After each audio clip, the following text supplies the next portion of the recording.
Voltamos à temporada do frio, dos vinhos e do nariz fungando.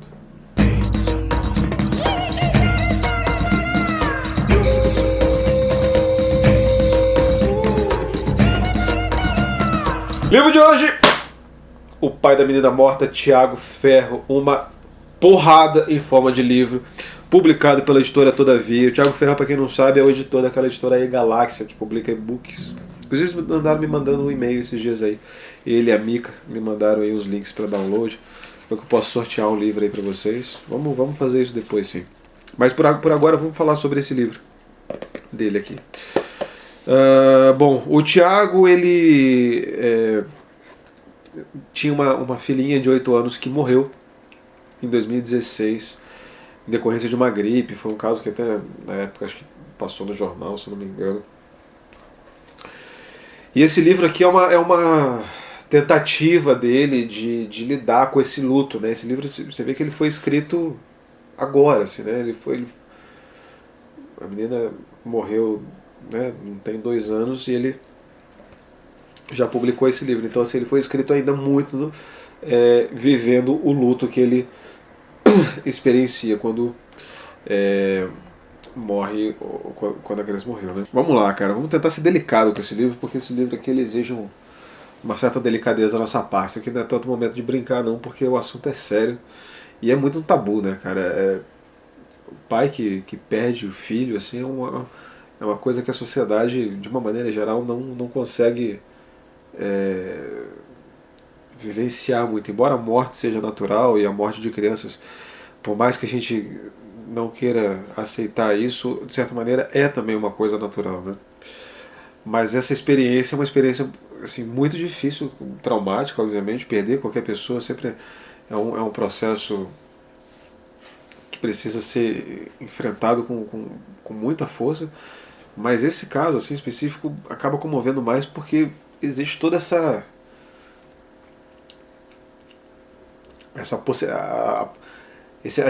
interrupção das possibilidades, né, cara, que a vida poderia ter oferecido para a menina. O Tiago escreve esse livro aqui com de maneira fragmentada. Então ele escreve pedaços de coisas assim e junta tudo esperando que seja um livro. Então ele fala tanto da experiência dele, né, o que ele está sentindo. Ele elenca alguns elementos que ele vai pensando aqui e ali. Então ele fala do Eric Clapton, que também perdeu um filho e fez uma música, né, sobre o filho dele que morreu. Fala sobre também o problema de alcoolismo do Eric Clapton. Fala sobre uma professora de yoga com quem ele acaba tendo um caso. Ele imagina como é que é a vida do médico que deixou a menina morrer, do apresentador de TV que dá a notícia da morte da menina, e principalmente essa alcunha que ele ganha para sempre, que é o pai da menina morta, né, cara? E é sempre então, cartório, nome, o pai da menina morta, data de nascimento, o pai da menina morta, estado civil, o pai da menina morta, sexo, o pai da menina morta, telefone para contato, o pai da menina morta, assinatura, o pai da menina morta. Então, assim, é só o que resta. Você vira um espectro nulo de existência. Assim, você só é definido por essa perda que você vivenciou. E tem coisas assim que ele fala do enterro, das coisas. Ele fala do Yuri Gagarin, inclusive essa foto aqui ele tem tatuada lá na perna, né? Engraçado como a gente encontra essas coisas. Ele usa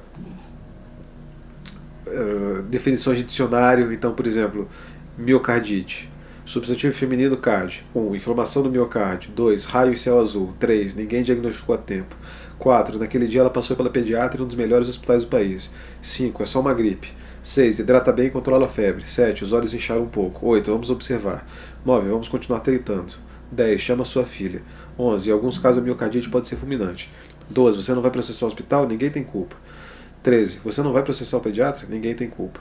14. Por que você não saiu correndo daquele filme do Godard? Então, texto assim, fragmentado, às vezes desconexos. Algumas partes do livro, a menos que você esteja muito em sintonia com o que ele está sentindo, está escrevendo, são ininteligíveis mesmo.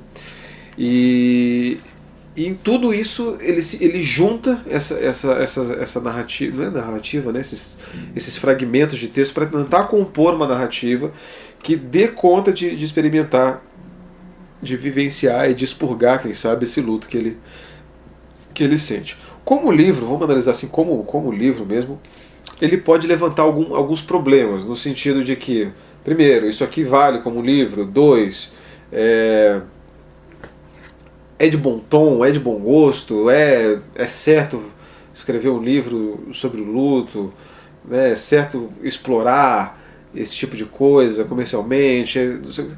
Essas questões podem surgir ao longo da leitura.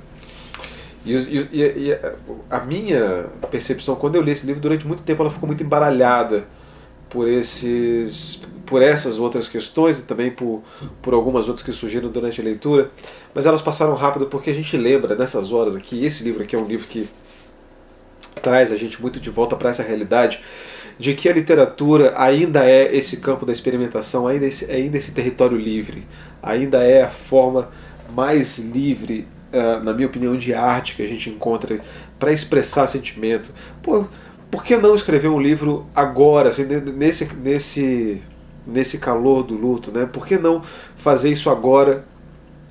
Por que não, e não, por exemplo, depois, né? E por que não escrever dessa maneira desconexa e confusa, como deve ser a cabeça de um pai que perde a filha? Deve, sabe? Deve. Eu acho, inclusive, que é mais honesto fazer isso do que, por exemplo, o que ele fala aqui do Eric Clapton, da música lá do, né? Que ele passou um tempo, teve um processo de composição no qual ele teve que prestar atenção numa certa técnica, num certo mecanismo musical e abandonar o luto. Então são dois momentos diferentes. Eu acho que a escrita ela possibilita que você experiencie as duas coisas concomitantemente. Você pode escrever com raiva, você pode escrever triste, você pode escrever alegre, você pode escrever do jeito que você quiser. Música não, música você precisa ter um pouco mais de noção de melodia, você tem que seguir algumas regras de hierarquia de notas musicais, de harmonias, de certas coisas. Você precisa fazer uma letra, a letra precisa ter uma métrica, a métrica precisa encaixar na melodia, coisas do tipo. Isso aqui eu acho que é a coisa mais crua e mais autêntica que a gente pode ter, nesse sentido de vivenciar uma dor e expressar essa dor por meio da arte. Eu acho esse livro aqui formidável nesse sentido.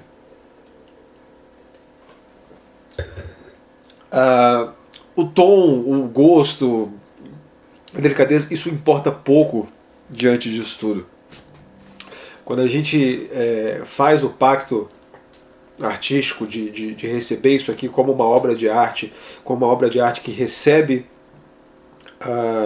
os sentimentos depositados aqui por uma pessoa que está no estado de luto, no estado de estresse pós-traumático, o que seja, a gente está aceitando todas as falhas, todas as imprecisões, todas as possíveis contraditoriedades que esse livro pode ter.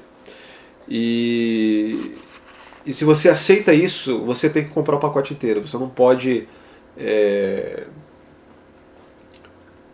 analisar um livro experimental com base em algumas regras de academia, de literatura, quando exatamente esse livro aqui claramente é um livro escrito com muita emoção, né? Então, aí que tá. E quando a gente pega um livro desse, a gente lembra por que a gente gosta de literatura, por que a gente gosta de arte, e por que a arte é importante pra gente como identificadora dos nossos próprios sentimentos, como identificadora desse complexo espectro de emoções que é a experiência humana.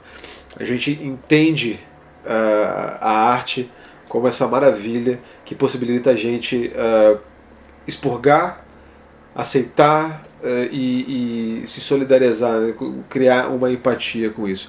Para quem for ler esse livro, cara, vou já adiantar, se prepara, sabe? Tipo, é uma porrada mesmo.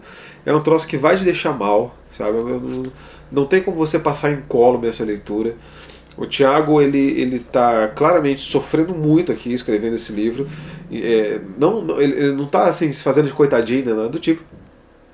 Mas dá pra ver que existe muita dor aqui. Então, bicho, vê lá onde você está se metendo, né? Quando eu terminei de ler esse livro, eu fiquei um dia e meio pensando se eu gostei ou não desse livro. E depois eu concluí que sim, eu gostei muito dele.